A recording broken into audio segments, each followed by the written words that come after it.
Hi all, ഇന്നൊരു Friday ആണ്. അപ്പോൾ ഞാൻ ഭയങ്കര ഹാപ്പിയിലാണ്. റീസൺ എന്താണെന്ന് വെച്ചാൽ ഞങ്ങളൊരു ട്രിപ്പ് പോകുന്നുണ്ട്. നേരത്തെ ഹസ്ബൻഡിൻ്റെ ഫാമിലിയുമായിട്ട് പ്ലാൻ ചെയ്തിട്ടുള്ള ട്രിപ്പാണ്. അതിനുള്ള ഡ്രസ്സൊക്കെയാണ് കേട്ടോ ഈ പാക്ക് ചെയ്യുന്നത്. അങ്ങനെ ഞങ്ങൾക്കിപ്പോൾ പോകാനുള്ള ബസ് വന്നിട്ടുണ്ട്. ടൈം ഇപ്പോൾ 11:50 ആയിട്ടുണ്ട്.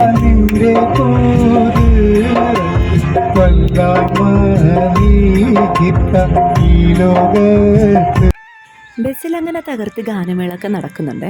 ഇപ്പം പാടിയത് എൻ്റെ ഹസ്ബൻഡാണ്. അങ്ങനെ പാട്ടൊക്കെ ആസ്വദിച്ചതിന് ശേഷം ഞാൻ കുറച്ച് സ്നാക്സൊക്കെ കഴിക്കുന്നുണ്ട്.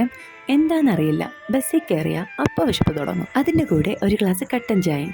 അപ്പോൾ ഞങ്ങൾ എങ്ങോട്ടാണ് പോകുന്നതെന്ന് ഞാനിതുവരെ പറഞ്ഞില്ലല്ലോ. അപ്പോൾ ഞങ്ങൾ പോകുന്നത് മൂന്നാറാണ്. ഒരു ദിവസം മൂന്നാറിൽ സ്റ്റേ ചെയ്തിട്ട് പിറ്റേന്ന് വാഗമൺ കറങ്ങി നേരെ വീട്ടിലേക്ക് പോകാനാണ് കേട്ടോ പ്ലാൻ ചെയ്തിട്ടുള്ളത്. ഞാൻ മുമ്പ് മൂന്നാർ വന്നിട്ടുണ്ട്. ഇതിപ്പോൾ രണ്ടാമത്തെ തവണയാണ്. എത്ര തവണ വന്ന് കണ്ടാലും നമുക്ക് മതിയാവില്ല കേട്ടോ ഇവിടുത്തെ ഓരോ കാഴ്ചകളും. അങ്ങനെ രാവിലെ ഒരു 7-7:30ക്കാണ് ഞങ്ങളിവിടെ എത്തിയത്. പിന്നെ ബ്രേക്ക്ഫാസ്റ്റിന് ഞങ്ങൾ ബ്രെഡും ജാമുമായിരുന്നു കേട്ടോ കഴിച്ചിരുന്നത്. അതെനിക്ക് വീഡിയോ എടുക്കാൻ പറ്റിയില്ലായിരുന്നു. ബ്രേക്ക്ഫാസ്റ്റും കഴിച്ച് ഒരു ഉറക്കമൊക്കെ പാസ്സാക്കിയതിന് ശേഷമാണ് ഞങ്ങൾ ലഞ്ച് കഴിക്കാനായിട്ട് പോയത്. നല്ലൊരു അടിപൊളി ഊണും ബിരിയാണിയൊക്കെ ആയിരുന്നു കേട്ടോ ഞങ്ങൾ കഴിച്ചിട്ടുണ്ടായിരുന്നത്. അങ്ങനെ ഞങ്ങൾ ലഞ്ചൊക്കെ കഴിച്ച ശേഷം ഓരോരോ സ്ഥലങ്ങളിങ്ങനെ കാണാനായിട്ട് പോയിട്ടുണ്ടായിരുന്നു. പിന്നെ ഉപ്പും മുളകൊക്കെ ഇട്ട പൈനാപ്പിളും മാങ്ങയൊക്കെ കഴിച്ചിട്ടുണ്ടായിരുന്നു. എനിക്ക് ഏറ്റവും ഇഷ്ടമുള്ളൊരു ഐറ്റമാണ് കേട്ടോ ഈ പൈനാപ്പിൾ. ബാക്ക്ഗ്രൗണ്ടിൽ കുറച്ച് സൗണ്ട്സും മ്യൂസിക്കൊക്കെ കേൾക്കുന്നുണ്ട്. അത് ഞാനിങ്ങനെ റൂമിൽ ബാൽക്കണിയിൽ നിന്ന് വോയിസ് കൊടുക്കുന്നതാണ് കേട്ടോ അങ്ങനെ കേൾക്കുന്നത്.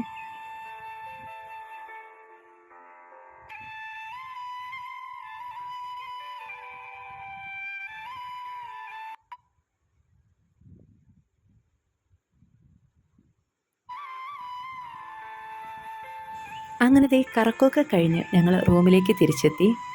ഞങ്ങൾ 8 ഫാമിലിയാണ് കേട്ടോ ഉള്ളത്. എല്ലാവർക്കും ഓരോരോ റൂമാണ്. ഇതാണ് ഞങ്ങളുടെ റൂം. ഇവിടെ ബാൽക്കണിയിൽ നിന്നിട്ടുള്ള കാഴ്ച കാണാനായിട്ട് നല്ല ഭംഗിയാണ് കേട്ടോ. ഇത് ലാസോ ഗോൾഡൻ വാലി റിസോർട്ടാണ്. ഇവർ തന്നെ ബ്രേക്ക്ഫാസ്റ്റും ഡിന്നറൊക്കെ തരുന്നുണ്ട്. ഡിന്നറിന് ചപ്പാത്തി, ഫ്രൈഡ് റൈസ്, ചിക്കൻ കറി, പിന്നെ ചോറ്, രസം, പരിപ്പ് കറി ഒക്കെ ഉണ്ടായിരുന്നു. ഞാൻ കുറച്ച് ഫ്രൈഡ് റൈസും ഒരു ചപ്പാത്തിയും ചിക്കൻ കറിയും കുറച്ച് സാലഡും കേട്ടോ എടുത്തിട്ടുണ്ടായിരുന്നു. അവസാനം സ്വീറ്റായിട്ട് ഗുലാബ് ജാമുടെ കഴിച്ചിട്ടാണ് ഞങ്ങൾ നേരെ റൂമിലേക്ക് തിരിച്ചു പോകുന്നത്. അപ്പോൾ ഇന്നത്തെ വീഡിയോ വിശേഷം ഇത്രയേ ഉള്ളൂ. വീഡിയോ ഇഷ്ടമായി ലൈക്ക് ചെയ്യാൻ മറക്കരുത്.